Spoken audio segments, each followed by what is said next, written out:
మన శాసనసభ్యులు ఏలూరు సాంబశివరావు గారి పర్యవేక్షణలో ఈరోజు అన్ని మండలాల నుంచి కూడా ఆటో డ్రైవర్లకు సేవలు అనే కార్యక్రమంలో ఈ కార్యక్రమాన్ని ఇక్కడ ఏర్పాటు చేయడం జరిగింది. ఆర్టీఓ గారు విజయలక్ష్మి గారి మేడం సారథ్యంలో బాగా జరుగుతుంది. ముఖ్యంగా ఈరోజు ఆటో డ్రైవర్లకు శుభదినం. హ్యాపీ అని అందరూ సంతోషంగా అందరూ నేర్చుకున్నారు. 15,000 రూపాయలు మీకు ఇస్తున్నారు. అంతేకాకుండా హెల్ప్ డెస్క్ పెట్టి ఎవరన్నా రానటువంటి వాళ్ళు కూడా ఇక్కడ ఈరోజు నమోదు చేసుకోవడం జరుగుతుంది. అందరూ సంతోషంగా నమ్ముతుంది. ఎన్డీఏ ప్రభుత్వం తరఫున సూపర్ 6 అనేటటువంటి ఒక హామీలను తీసుకొచ్చి 2024 ఎలక్షన్లకు పోవడం జరిగింది. 2 నెలల ముందు నుంచి ప్రతి ఇంటికి తిరిగి కూటమి అభ్యర్థులు ఈ సూపర్ 6 పథకాలని ప్రజలకు వివరించి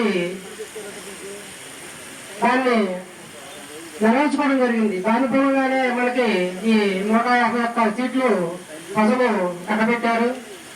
ఆ సూపర్ 6 లో భాగంగా పింఛన్లు కానీ, అన్నదాత సుఖీభవ కానీ, అలాగే గ్యాస్ కానీ, మనం వచ్చినటువంటి స్త్రీ శక్తి పథకం కానీ అన్నీ కూడా సూపర్ 6 హామీల్లో భాగంగానే నెరవేర్చడం జరిగింది. అలాగే ఈరోజు ఆటో డ్రైవర్లకు 15,000 రూపాయలు ఆర్థిక సహాయంగా అందజేయడం జరుగుతుంది.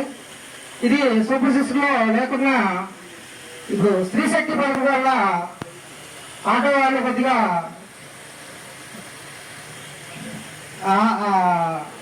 వాళ్ళకి ఇబ్బందికరంగా ఉందని ఆలోచించి లోకేష్ గారు యోగానంలో కూడా చెప్పి ఉన్నారు, ఆటో వాళ్ళకి మేము దగ్గరుండి మీకు బాధ లేకుండా చూస్తామని.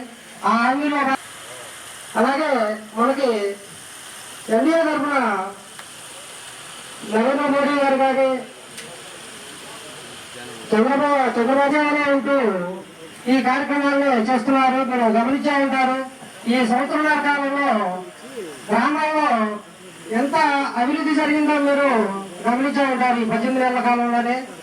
అలాగే సంక్షేమ పథకాలను కూడా ఇస్తూ అభివృద్ధి కార్యక్రమాలు కూడా జరుపుతూ నారా చంద్రబాబు నాయుడు గారు మన గతంలో ఉన్నటువంటి అమరావతిని కూడా చాలా వేగంగా తీసుకెళ్తున్నారు. అమరావతికి 1,00,000 కోట్లు 50,000 కోట్లు అంటున్నారు. కానీ మన బడ్జెట్ 3 లక్షల కోట్లు అయితే ₹1 కూడా బడ్జెట్ లో నుంచి అమరావతికి తీయకుండా అది కేవలం సెల్ఫ్ ఫైనాన్స్ అనే అమరావతి క్యాపిటల్ ని నిజం చేస్తున్నారు. మన బడ్జెట్ 3 లక్షల కోట్లు అయితే మన సంక్షేమ పథకాలు కానీ, అభివృద్ధి కార్యక్రమాలు కానీ వీటికే ఖర్చు పెడుతున్నారు. అమరావతికి ఇప్పుడు 56,000 రూపాయల